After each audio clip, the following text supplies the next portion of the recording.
Let me see if I can have the metal to film the intro for this video to start off. So this is going to be a serious discussion. I'm going to tell y'all right off the bat. Y'all don't know the amount of restraint that I'm having for this video because of what I'm about to talk about in terms of what prompted it, as well as the lingering discussion in this respective video in terms of things. I'm gonna warn y'all right now. I'm gonna warn y'all right now that this I don't know what to say in terms of how many people I am disappointed by in terms of the support of this respective topic, in terms of what prompted it, in terms of things. I think we need to have a discussion. I think we need to have a discussion about the agency of Black girls and women and depiction of trauma. I think we need to have a very frank discussion in terms of what stories get to be told, who gets to tell those stories, and how those stories can be harmful, to be very blunt about it. I think the TLDR version of this video in terms of things, if you can remember the particular controversy with Zoe Saldana playing the role of Nina Simone, and essentially Nina Simone's family looking at the depiction of that particular story and basically saying, keep Nina's name out of your mouth in terms of things. I have that energy for Ayana Gray in this respective video. That's where I'm going to leave it and give you an idea of where this discussion is going. So let's just go ahead and get into it. Hi everyone, my name is Rose, also known as TA Summers. Welcome back to my channel.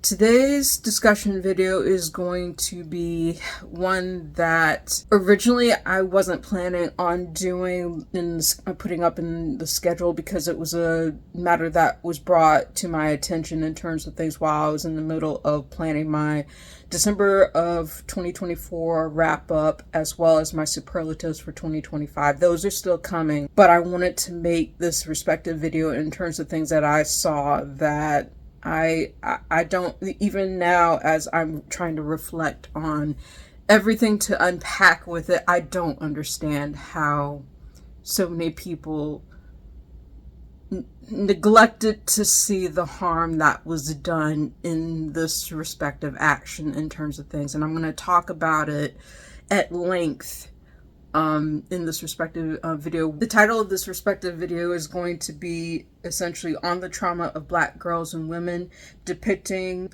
with Agency in Fiction. And I don't know if all of that title is going to fit in the YouTube description in terms of things, but I'll try to get it as close as I can in terms of, like, that's the overarching topic that I'm going to be covering in this bookish discussion today. When I tell you what prompted it, you're going to I know there are going to be people who feel certain ways about it. This is not intended to denounce the telling of various stories from different members of the community, specifically the Black community. What it is, though, is trying to unpack in terms of how narratives are told in terms of respecting the agency of Black girls and women in terms of things and the story that you are trying to tell. And it is not often that I call out a member of my own community that does irreparable harm, but I think we need to talk about it. And I think specifically we need to talk about, summarize it from my intro in terms of how pointed I was in terms of my intro for the TLDR version. This is about Ayana Gray's post, a couple of her posts on Instagram, and essentially the forthcoming book, the forthcoming adult fantasy that she is going to release in late of 2025. And if you don't know who Ayana Gray is, she is a YA author. She is known for the Beast of Prey series. I'll put a picture of the books up here for your reference in terms of things, and a picture of her as well. So essentially, I'm going to summarize for you, like, kind of like the overarching thing. I'll put in a clip of reading her specific Instagram posts and reacting to those specific Instagram post, and then we're going to unpack it. We're going to unpack all of that in this respective video in terms of the harm that was done by those two posts and why it was harmful. Because I really want people to understand the level of anger that I'm significantly holding back as someone who is a Black woman, as someone who is a survivor in terms of things. I'm speaking for personal experience in terms of things here. And when I saw that post, I was just like, what in... clearly, Ayana was not thinking of the repercussions in terms of using the legacy of a very real person to promote her fictional work in terms of things, and essentially things. We're going to get into all of that. But the larger, like the summary that I'm going to provide is that Ayana Gray was promoting her respective 2025 adult fantasy, her first adult fantasy. And essentially it is a retelling of Medusa from the perspective of a Black woman. And there's already a leaning there in terms of things where you could talk about, like, you know, the original Greek myth of Medusa in terms of her story and unpacking all the details of that.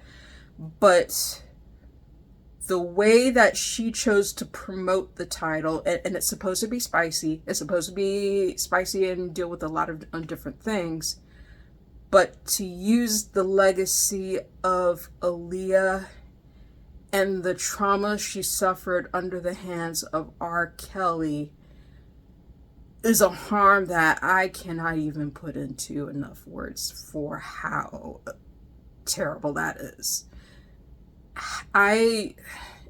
Even now, I'm still trying to grapple in terms of the meanings behind, like, just unpacking all the ways in terms of, like, you don't use a dead girl woman, a very real dead Black girl woman, to promote your fantasy title. Like, what in the world? What in the world was that? And there are so many people who are celebrating, oh, I'm so excited about this book. I'm so excited about this book. I'm like, do y'all not understand the harm that is? Do y'all not understand that?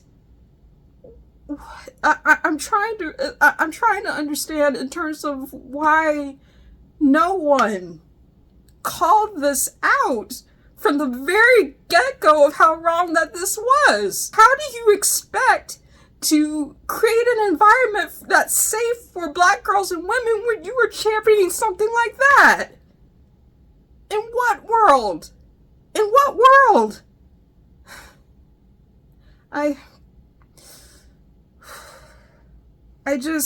there's a lot to unpack with this, and I'm trying very, very hard to understand the logic. I don't even think there was logic involved in this decision by Ayana to do this. That is not a thing that is okay. Like, you have very real people, very real stories in terms of things that you can do to be able to respect the agency of people in terms of their things. There's a lot of this that I know I'm probably going to edit a lot of this out in terms of things. I already know that right now because I'm getting emotional about it even right now. Let me leave y'all with a definition of personal agency as well as community agency with this. To start out with and make this a constructive discussion, because I don't want it to just be rage. Like that's my core reaction, but I want this to be a constructive discussion. I want this to be a constructive discussion in terms of things where it's like it makes you think twice in terms of how you use the very real people, very real people in terms of the stories that you tell in terms of things, and being able to respect the agency of the person that you are depicting in terms of a story, regardless of whether it's fantasy or whether it's not. To start off with respect to a definition to leave y'all with before I get into the Instagram post. This is a definition that was given by Rebecca Heimel in terms of what personal agency is. Personal agency is the individual ability to control actions and behavior to circumstances beyond their control, even if limited by someone or something else. So that's a very basic definition of personal agency. And it's important to remember that people have personal agency in terms of things to be able to, like, in the context of things. It is important to respect the personal agency of people in terms of things, even when they are not able to speak for themselves. Likewise, if you're talking about community agency, which a lot of people are kind of think, is that a thing? Can that be a thing in terms of things? And I would say yes, community agency is also a thing. When you're talking about things with respect to community, it is important that if you have a specific background, if you're telling stories from a specific background in terms of things, and it's one that's outside your own, you have to be able to respect the community that in which of which you are telling a respective story, especially if it's outside your own.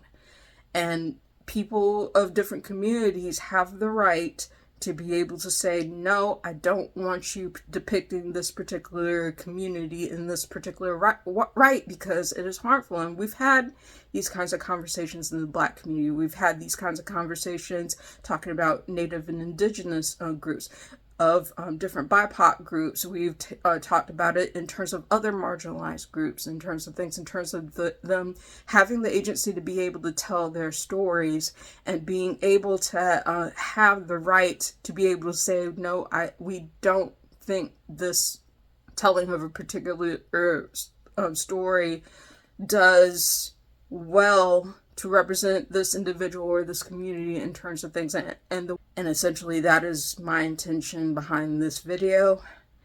I'm going to try to do it as much justice as I can, and we're just going to go right into it. So I'm going to go through this very quickly in terms of things to include in the video, just to kind of give you the rundown in terms of like the posting question for anyone who is wanting to like learn about this, like so that we can have it as a discussion topic. So this was the post by Ayana Gray talking about Aaliyah's experiences in terms of things. And as you can see, this is a picture of, I think, Aaliyah when she was about 15, 16 years old, and she's pictured next to R. Kelly. If you don't know the story about it, like she touches on it in this post in terms of things, and I'm just going to read it to you to kind of give context in terms of things and talk about briefly why this feels very, very inappropriate in terms of things and very disrespectful. So let's just go through it. So this is Ayana Gray, and she says, trigger warning, sexual abuse, child marriage. Aaliyah Houghton, known mononymously as Aaliyah, was a 90s pop princess. She was a rare triple threat, able to sing, dance, and act.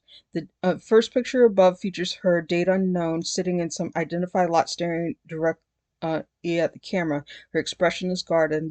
Looming behind her is the now infamous and disgraced Robert Kelly, known better as his moniker R. Kelly.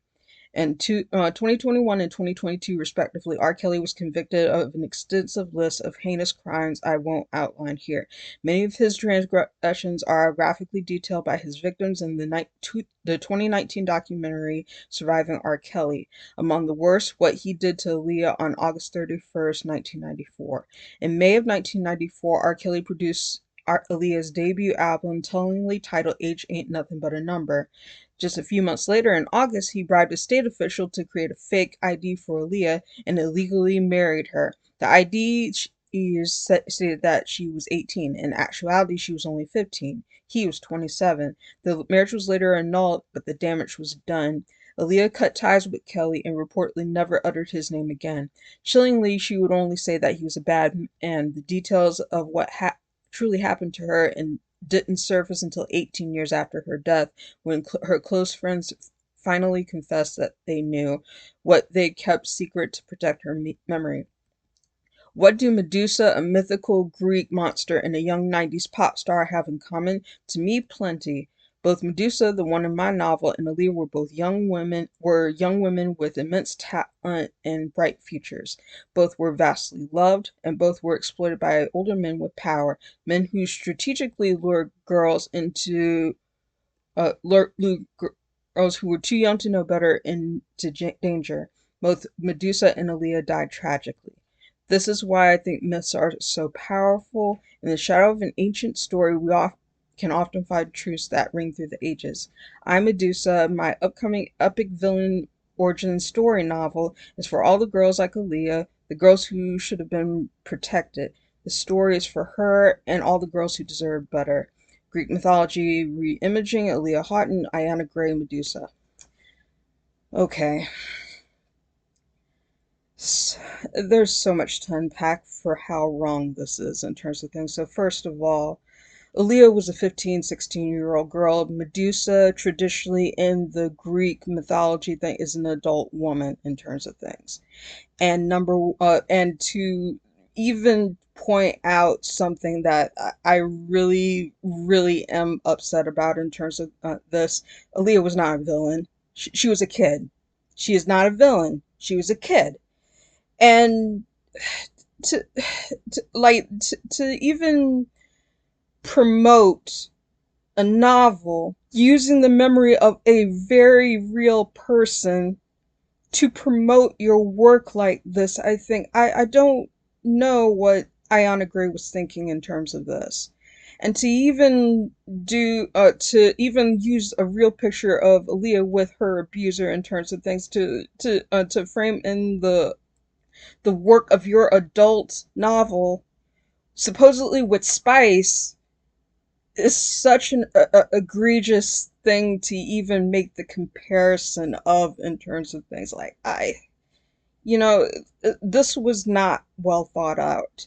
This was not well thought out in terms of promotional material, in terms of intentions, in terms of anything. It does very like it's basically loops Aaliyah into a work that not only doesn't center her, but it also just has really nothing to do with her in terms of things. It feels like Ayana is really just trying to loop in the story of Aaliyah to promote this respective work in terms of things for it being its own thing. And I'm not saying that you can't be, like you can't have your own stories to be able to craft on things when you're talking about, the experiences of Black people, of marginalized people in terms of things. But Aaliyah never had the opportunity to be able to speak for herself on the harm that R. Kelly, the extensive harm that R. Kelly did. And I asked myself in terms of things, what gives her the right to tell this respective story and try to frame it in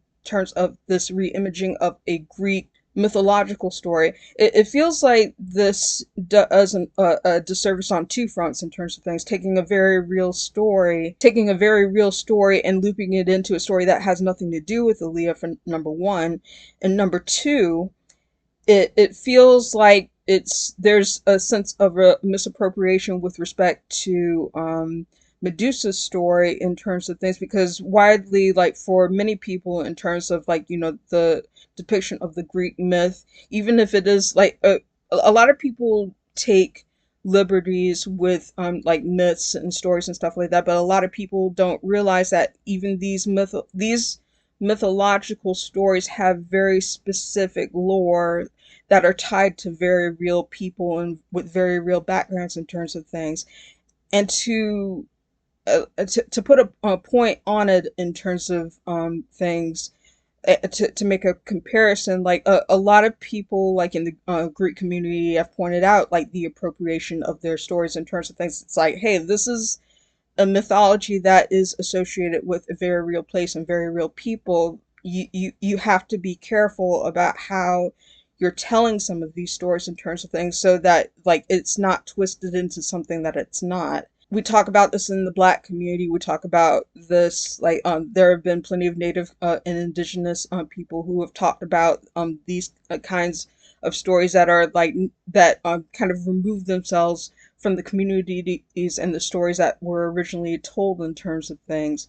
I think people don't realize that even though we know a lot about Greek mythology and how it's taught and how ubiquitous it seems in terms of like how many people have retold the stories and reimaged the stories in terms of things, that you can still do a disservice of the mythology and the intention behind the actual mythology and stories that are actually told if you're not careful with it. You have to be able to respect, the people, the lore that you're writing about and the people that you're writing about, and not remove it so much to the point where it loses its purpose, or it loses its original intentions in terms of things. Like the fact that Ayana chooses to say I, Medusa is an epic villain origin story novel. A lot of people do not think of Medusa as a villain. There's a difference between a villain in terms of things and a vigilante, like in terms of things. There are people who conflate those terms and they're not the same thing. And this is a lot. This is a lot, and I feel like there's so many people who are missing the point in this in terms of the community, and it's very upsetting to be able to see this to see this association in terms of things with a very real person who is no longer here to be able to speak for herself, and is no longer to be able to have the agency to be able to talk about it in terms of things.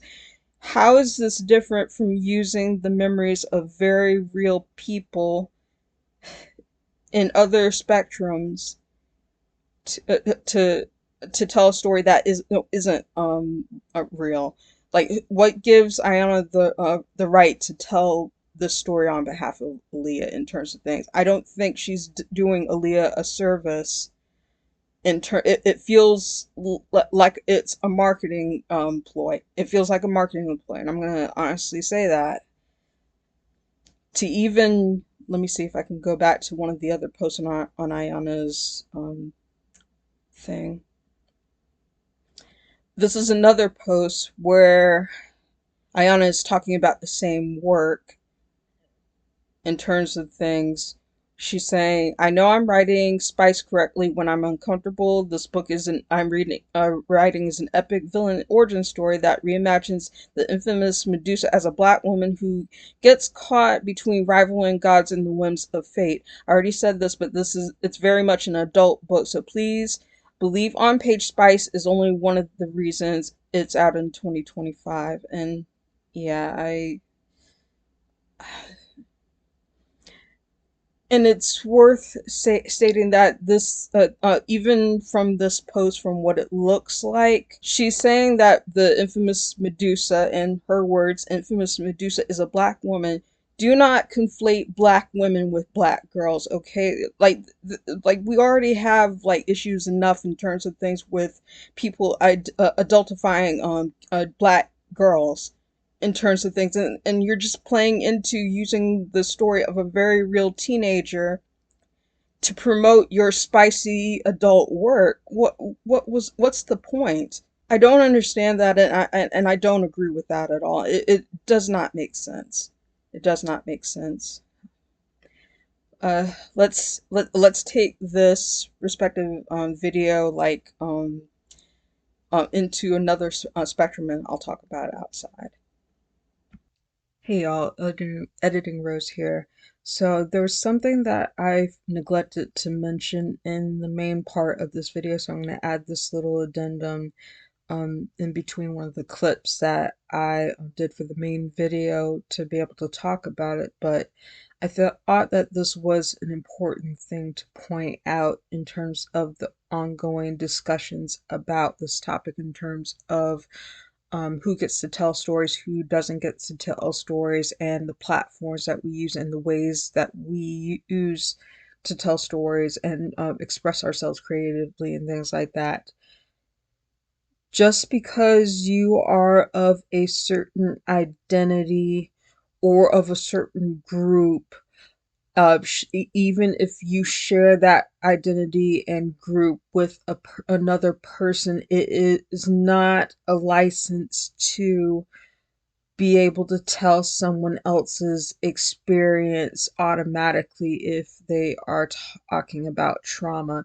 We all go through trauma very differently in terms of our individual experiences. That is informed by the experiences we have, the backgrounds that we have in terms of things, our identities, like the things that we learn and things like that, our environment, the way that we are raised, things like that. That informs how we process trauma and how we process things that are difficult to us.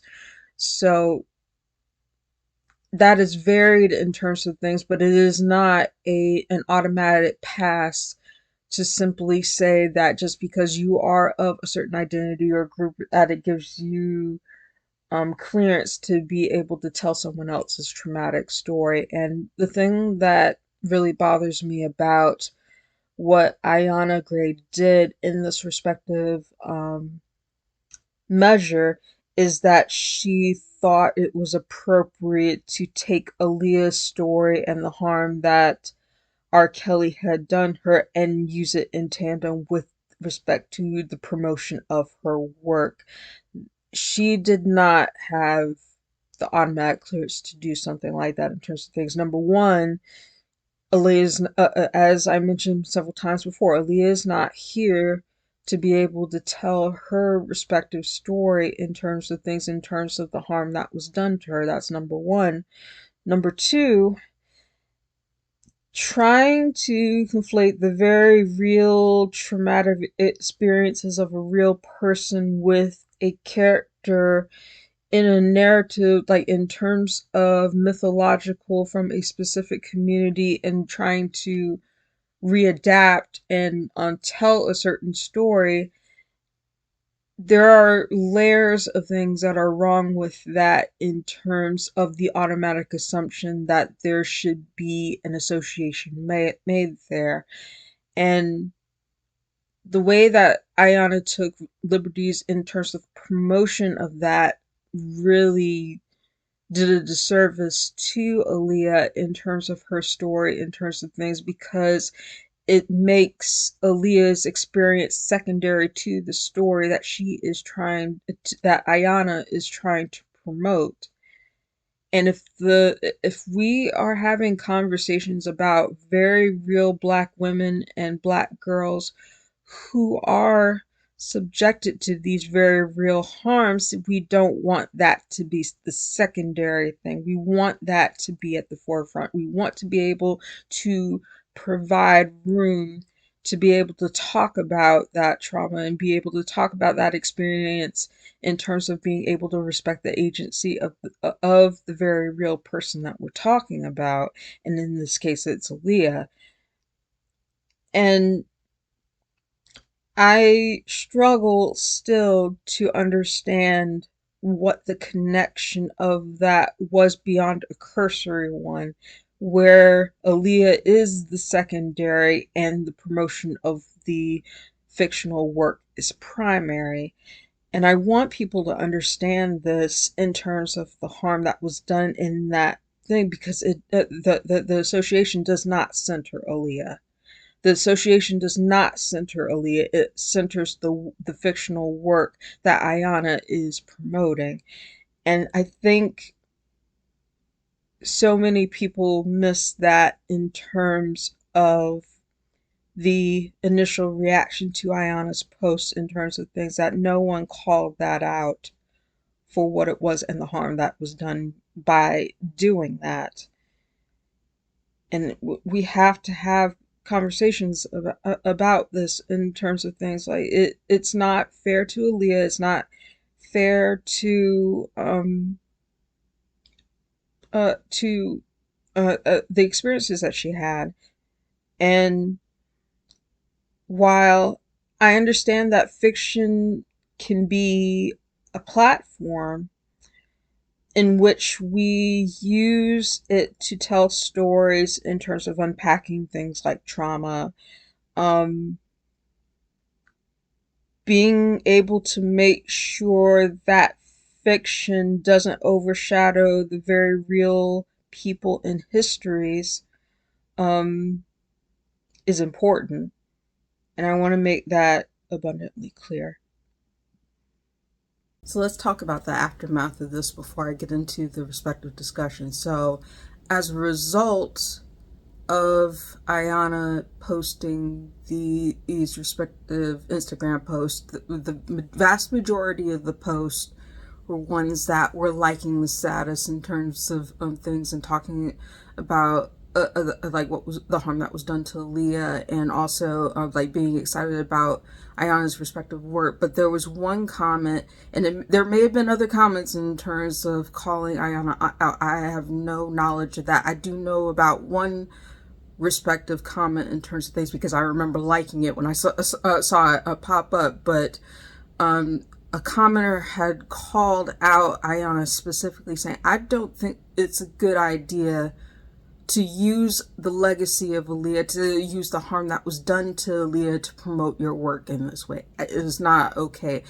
And I 100% I agreed with that. I was like, okay, yes, someone called this out in terms of things, because it was driving me crazy that no one had spoken about it in terms of things. And y'all saw me get upset like in the first part of this video in terms of things like the fact that nobody had called it out from the get-go in terms of things, or there may have been people who got called out, probably got, and their comments probably got deleted. I don't know, but I know that this specific person called Ayana out, had some likes on that particular comment, and then Ayana responded in terms of she said she disagreed and like some various things, and then responded with a series of stories on Instagram in terms of saying that she was very intentional. I'm not gonna make this video too long and include all of those stories in terms of things, like, because I think like some people can like expound upon that if they want to, and if the person who comment wants to talk about it, they can talk about it if they wish.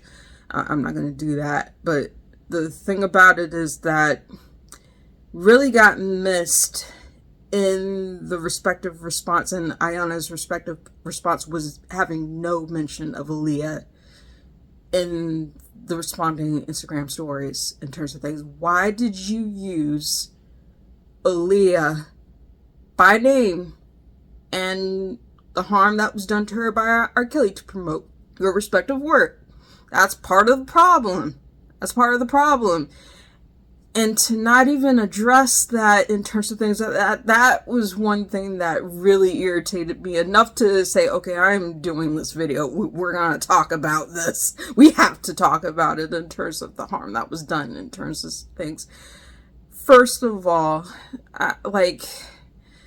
using the very real story and the very real trauma of someone who's no longer here to promote your spicy fantasy title is a thing that really incensed me to no end in terms of things. That is a very real person that you were talking about. Her legacy is not to be used as a means to an end to promote your work. Think about this. Don't use the stories of very real people who can't tell their stories for themselves to promote your respective work. Even if you are intentional about saying, hey, this is a respective story about sexual abuse, about sexual harm that is done to someone, in the context of a multitude of different stories being told about a mythological being who comes from a specific culture in terms of things, you have to be careful about how you approach that. Long story short, and the way that Ayana did this was not careful. It was not intentional. It was not sensitive to Aaliyah's the pain that Aaliyah went through. It was not sensitive to the pain that Aaliyah went through, and you brought her name into the. Which is also why I said, in terms of the fact that I said in the beginning of this video, in terms of stuff, the energy that I have is essentially the same energy that Nina Simone's family basically told Zoe Saldana, keep your name out of keep her name out of your mouth, because you don't have the right to tell that respective story. You don't have the right to tell that and make it create an association that has nothing to do with it. or only a cursory link to it in terms of things. You don't have the right to do that. That's the first thing. That's the first thing.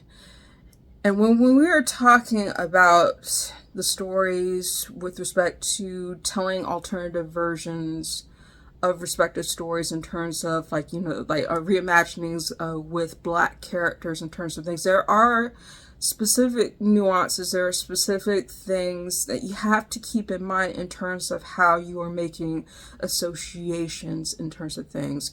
For one, you are depicting a mythological creature, and repeatedly, Ayana has said that this is Medusa is a story about this monster in terms of her being her villain origin story.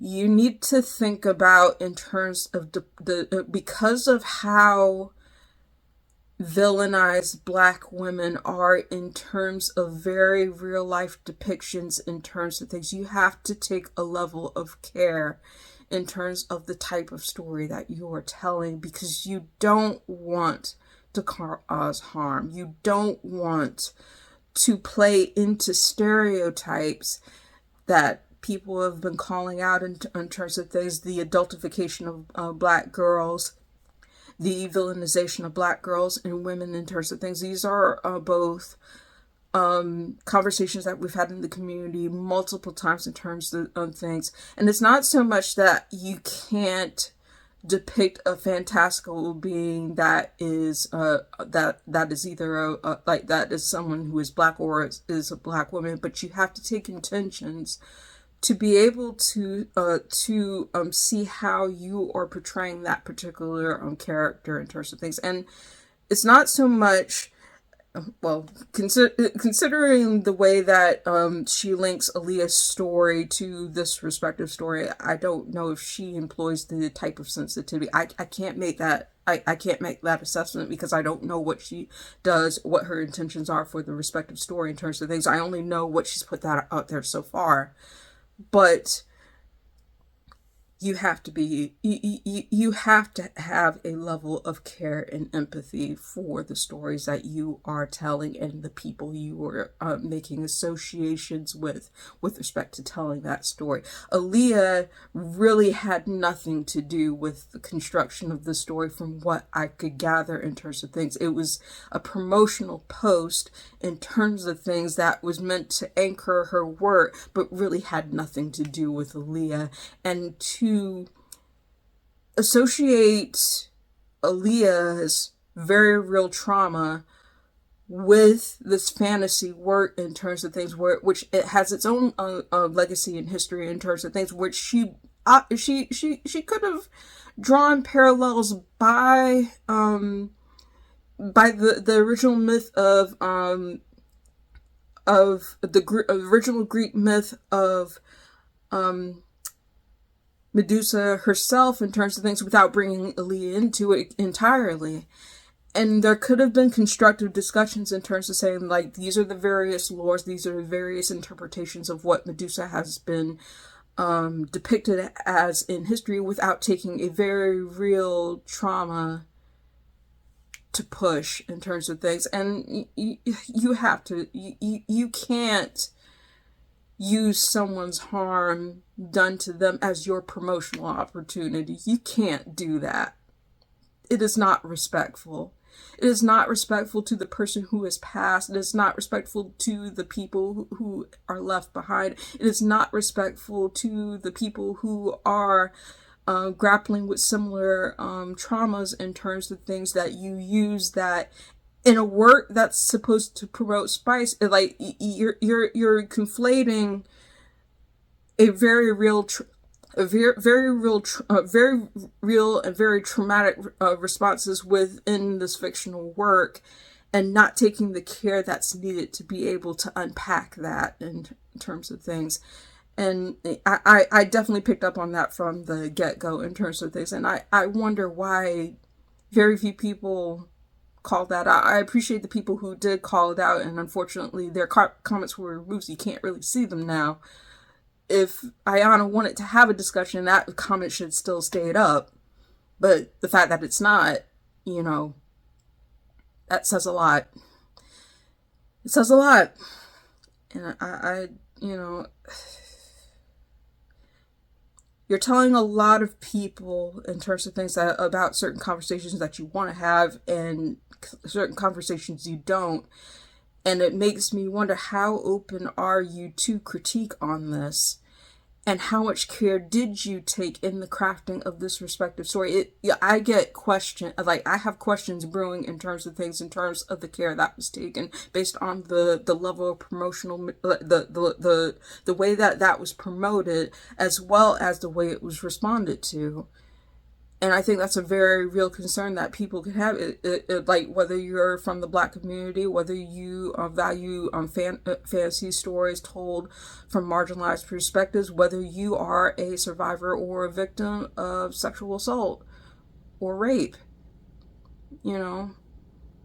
And I don't think Ayana took the amount of care that was needed to be able to talk about this and promote her work. Sure, like, you know, I'm not saying that you can't have a story with spice depicting a character in terms of things that of like your own construction, if it like, you know, but you can't remove completely the history in terms of things without being intentional about it in terms of things, and being able to see to be able to see where there could be harm done. And I don't think Ayana thought that through at all. We ask ourselves in terms of things like, you know, like being able to have platforms where we can tell our stories, especially those who are marginalized and don't get those opportunities to be able to have the platform to be able to tell their stories in terms of things, whether it's fiction, whether it's nonfiction. We ask ourselves in terms of things, what are ways that we can elevate and promote stories that can be enjoyed by multitudes of people in terms of our communities without causing harm or playing into specific attitudes and stereotypes and things that are harmful to individuals as well as communities. And I think it is worth critiquing the way that this was done by Ayana to open up larger discussions in terms of saying you can't, in terms of being able to make sure that you're respecting multiple people in this, and you're not using it as something to farm engagement from. And Aaliyah deserves better than that. Aaliyah deserves better than that. There have been so many people who have appropriated Aaliyah's story in so many different ways in terms of saying to bring that forward. And there have been so many people who've appropriated the stories and even misconstrued stories in terms of the survivors of R. Kelly.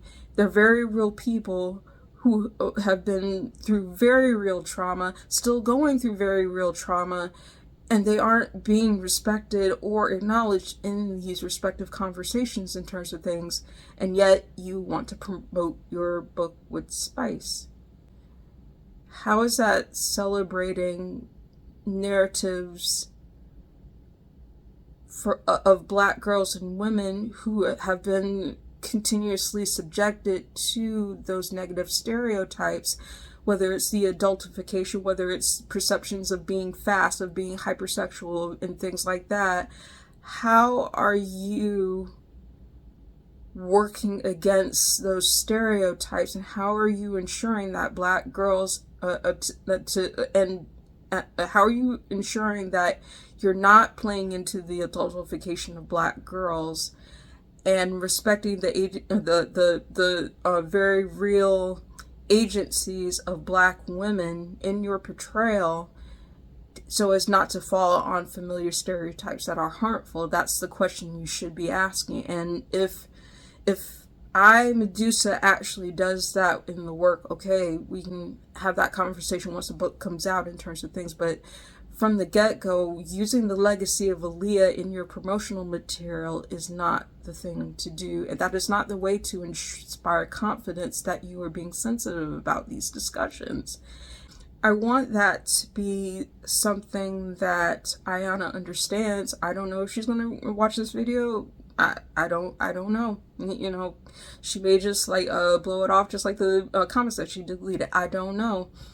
You know, I want to have confidence that this is a story that, like, you know, people will want to pick up, and you know, but it doesn't, the reaction doesn't inspire confidence in terms of that. And I want to make that abundantly clear.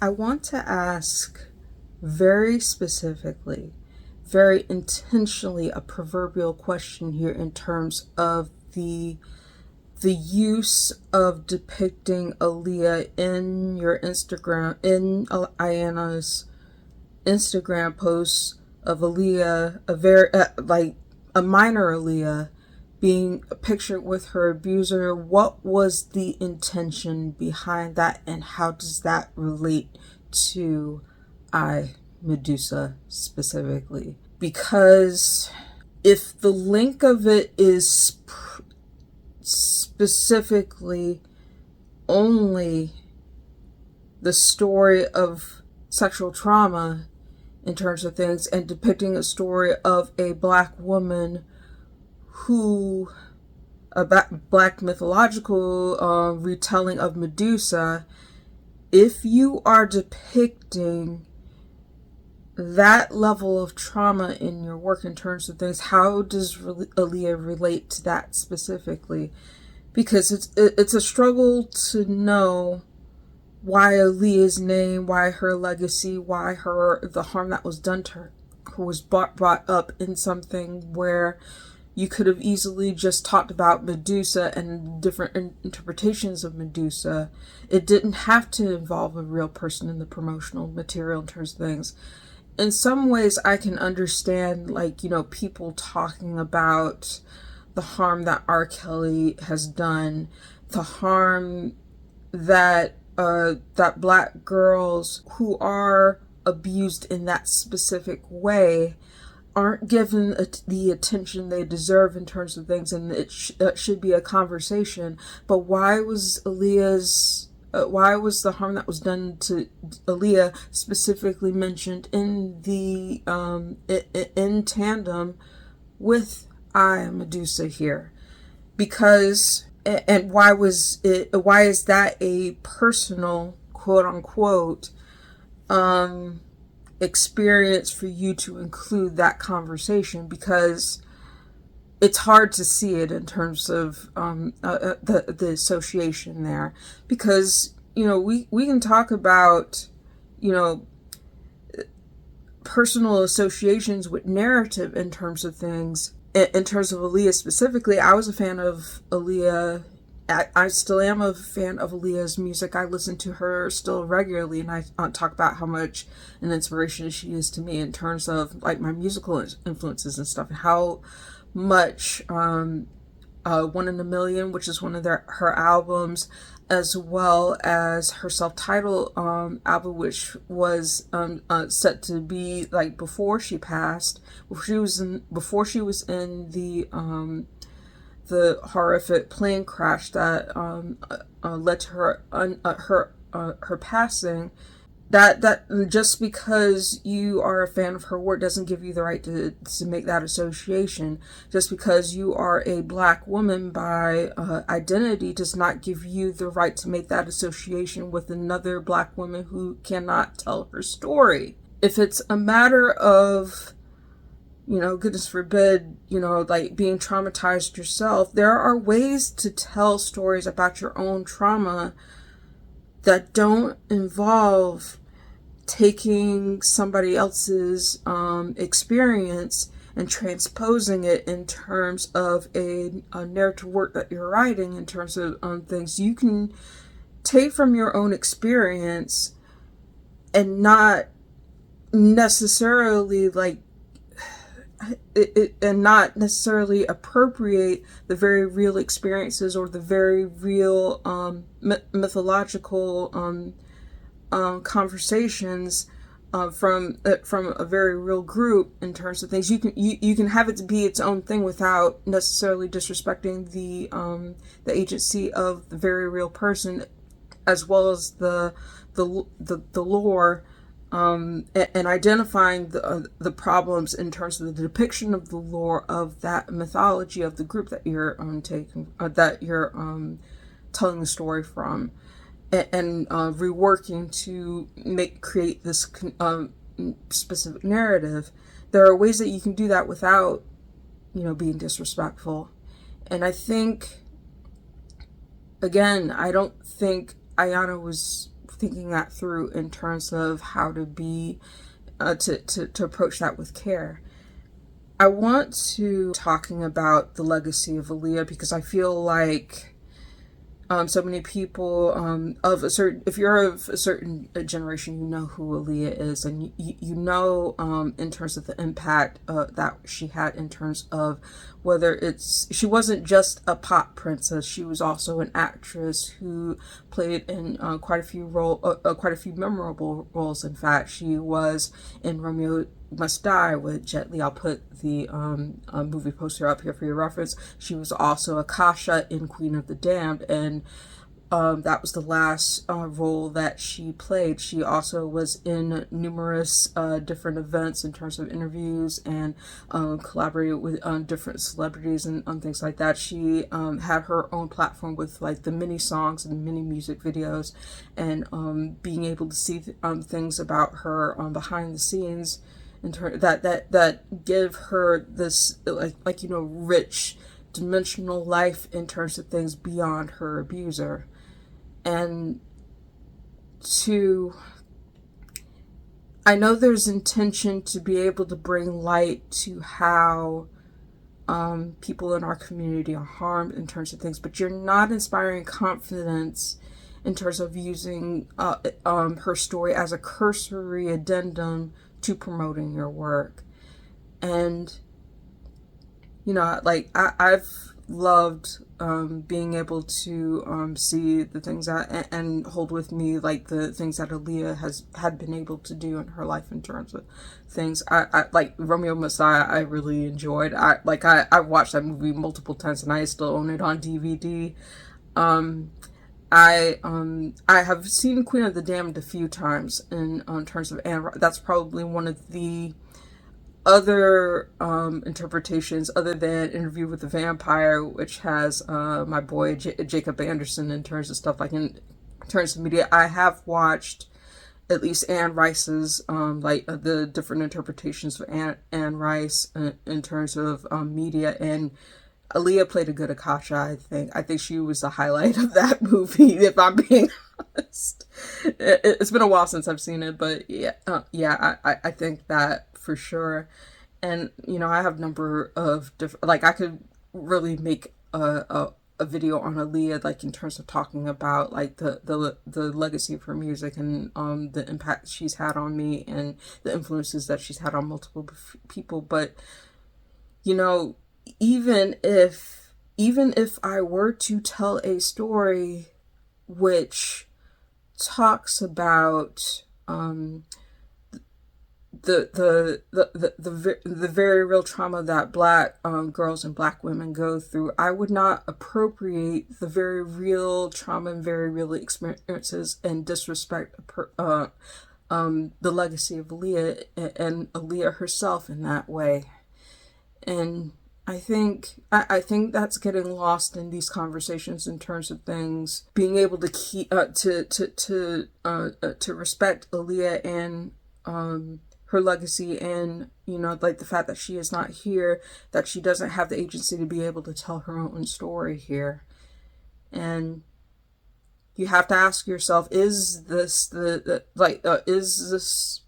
what right do I have to tell this respective story or make this a respective association, you have to ask those questions before you even hit the post button for things, because otherwise you are going to run into people who will push back on this in terms of things and say, who are you to tell the story and make this association in terms of things? That you want to be intentional in terms of not causing harm and respecting the very real people who have been impacted by this respective experience and this respective trauma. So I think that's worth discussing. I think there's also a question we had on this when we talk about the genre of romance and including, like the dynamic of relationships and how they work in terms of things, and how certain conversations in terms of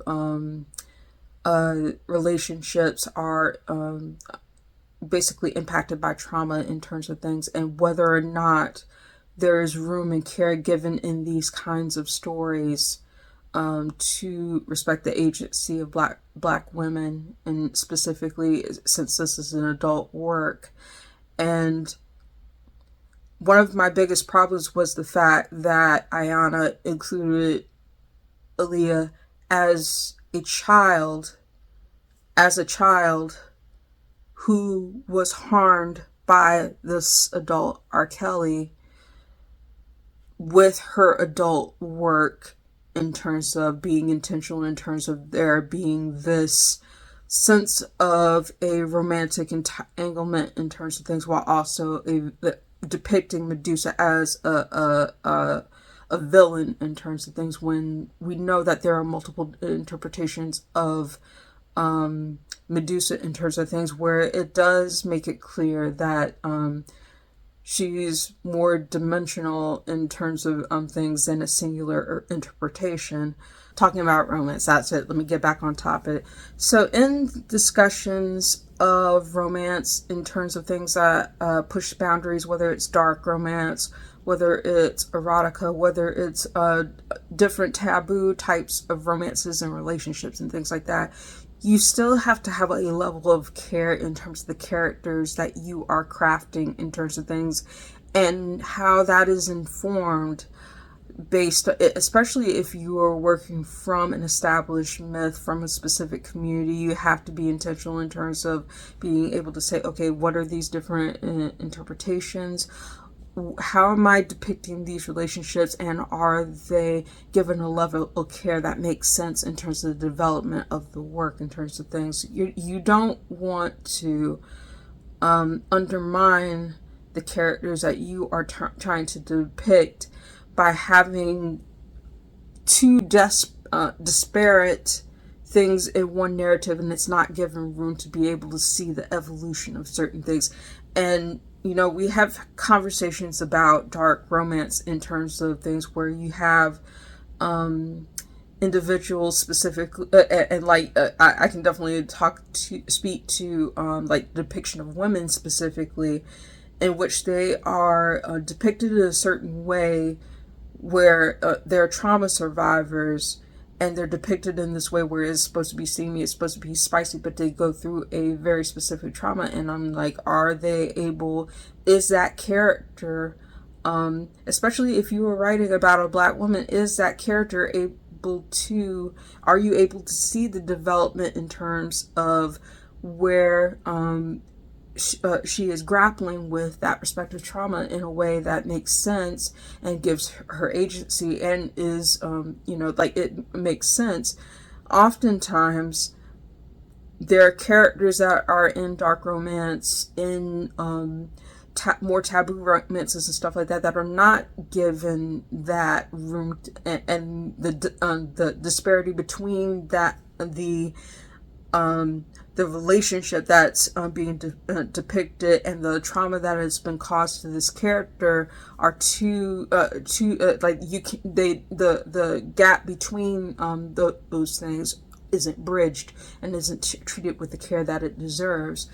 And that's a valid criticism in terms of if you are promoting a fantasy book that has this respective spice, and this respective character in terms of things, you have to ask those questions in terms of making sure that you are giving the amount of room to where this story is being told with the kind of care that is necessary for that respective character to be able to tell that respective story, and have it in a way that, like, people can really take from the experience, and while being respectful of the agency of the character you're trying to portray. You have to keep that in mind as a writer. You have to keep that in the back of your mind as a writer in terms of asking these questions, and they're tough questions. They're very tough questions in terms of crafting narrative and things like that.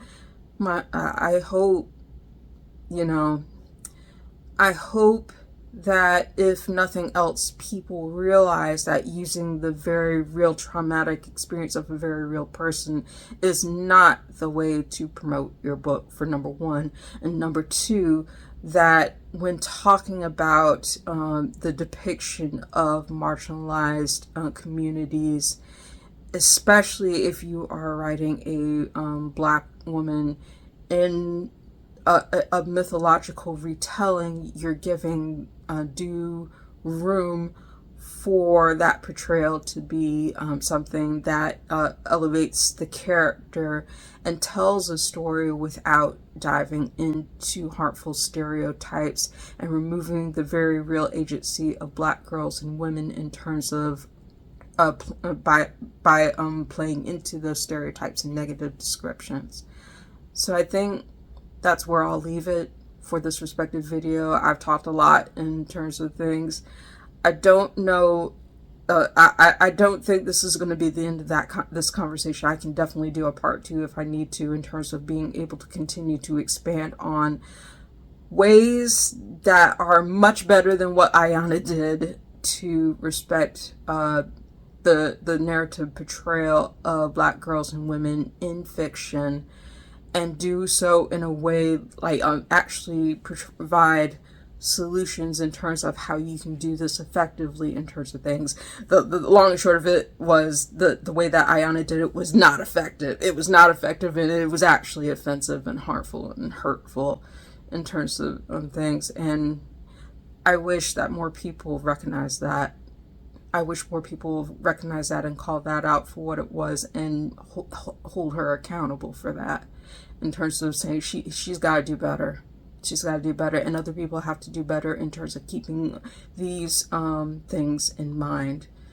In terms of not just looking at the promotional, looking at promotional posts, on social media and other outlets, but also being able to most effectively tell a respective story, and be able to look at a respective story and make sure that it is doing well by the depiction of the characters that are within. So that's my spiel. That's where I will leave it for now.